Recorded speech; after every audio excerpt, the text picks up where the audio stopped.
Warahmatullahi wabarakatuh. Selamat datang di pembelajaran bahasa Inggris bersama Miss Dede Herinawati.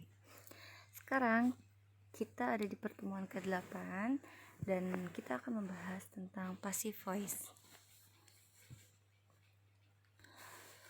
Tujuan pembelajaran hari ini adalah siswa dapat mengidentifikasi unsur kebahasaan yang ada di teks deskriptif yang minggu kemarin kita bahas, yaitu berupa passive voice. Nah, passive voice itu apa sih? Passive voice itu adalah kalimat pasif ya. Nih, kita ketahui kalau di bahasa Indonesia kalimat itu kan ada dua, ada kalimat aktif dan kalimat pasif. Nah, passive voice ini adalah kalimat pasif. Cirinya itu kalau diartiin kata kerjanya artinya di atau enggak misalnya dipukul atau enggak terpukul. Nah, kalau kalimat aktif itu kan arti dari kata kerjanya misalnya memukul kayak gitu. Nah, sekarang bisa nggak sih semua kalimat itu diubah jadi passive voice? Ada beberapa ketentuan ya.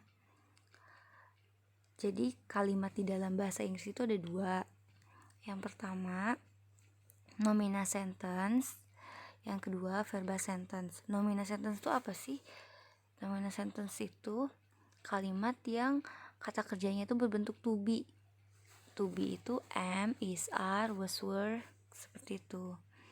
Jadi kalimat I'm beautiful itu nggak bisa ya diubah jadi pasif. Coba bayangkan, saya cantik diubah jadi pasif. Cantik di nggak mungkin ya, so it's incorrect sentence. Nah, yang kedua verbal sentence. Kata kerjanya itu berbentuk verb gitu kalimatnya. Nah, ada dua lagi nih kalimat verbal sentence tuh. Kita ketahui ya, kalau kata kerja itu kan ada yang transitif dan ada yang intransitif. Nah, kalau kalimat-kalimat intransitif tidak bisa diubah jadi passive voice. Contohnya saja nih, saya menangis ya. Coba kita ubah jadi pasif. Menangis di saya kan gak mungkin ya, so it's incorrect sentence. Karena yang namanya juga passive voice ya, kalimat pasif, nanti ada penukaran antara subjek dan objek. Kalau misalnya objek yang gak ada, yang gak ada yang bisa ditukar kayak gitu. Nah, jadi yang bisa diubah ke passive voice itu hanya verbal sentence yang memiliki kata kerja yang transitif. Kata kerja transitif itu apa sih? Kata kerja yang diikuti oleh objeknya kayak gitu ya. Nah, ini adalah teks deskripsi yang minggu kemarin kita bahas.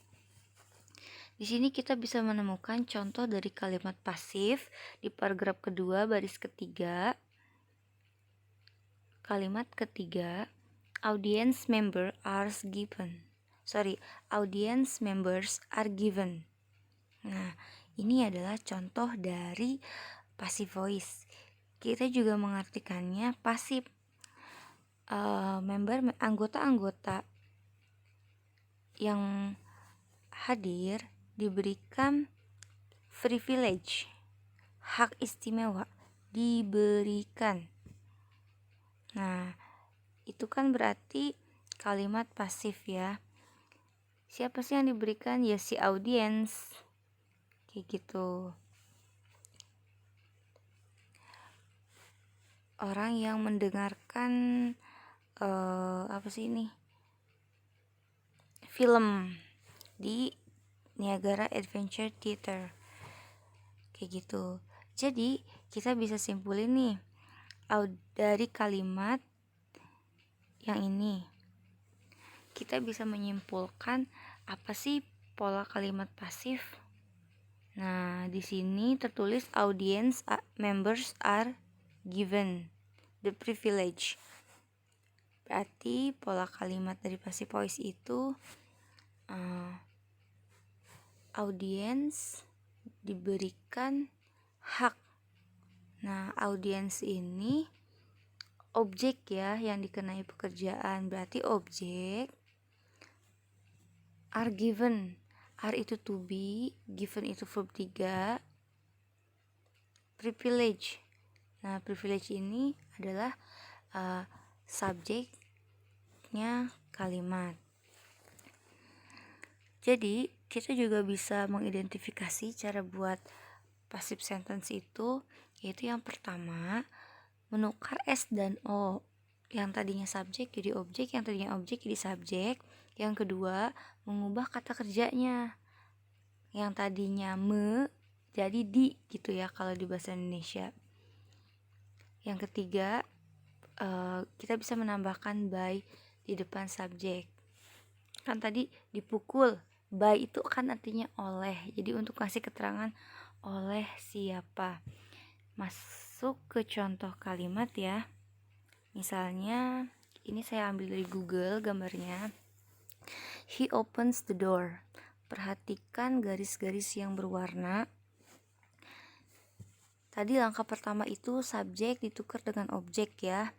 Yang tadinya he subjek jadi by him objek. Kenapa him tadinya he?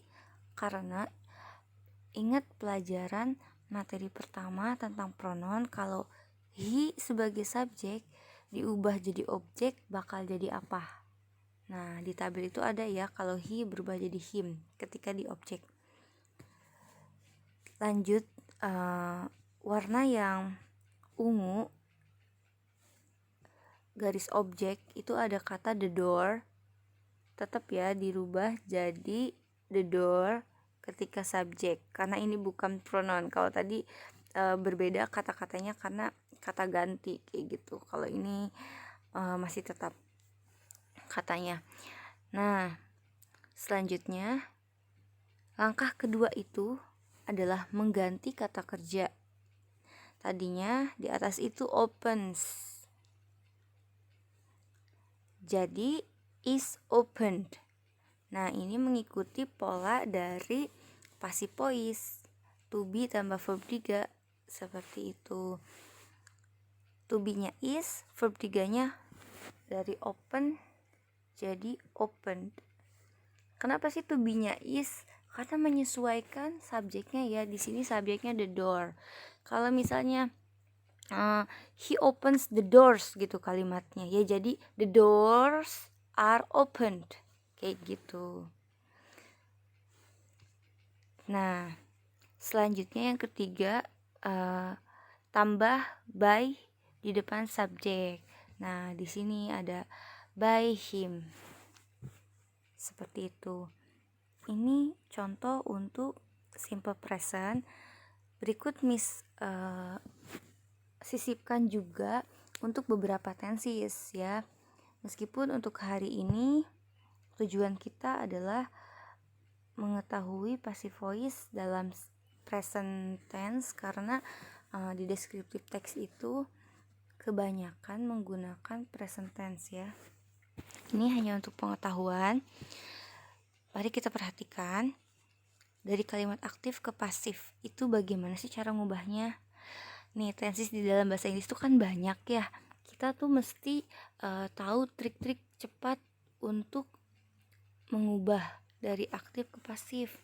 Nah, perhatikan di kalimat aktif itu yang bercetak warna merah ada tulisan write, I'm writing, wrote, was writing, dan sebagainya. Ini perubahan kata kerja mengikuti tenses yang ada di sampingnya.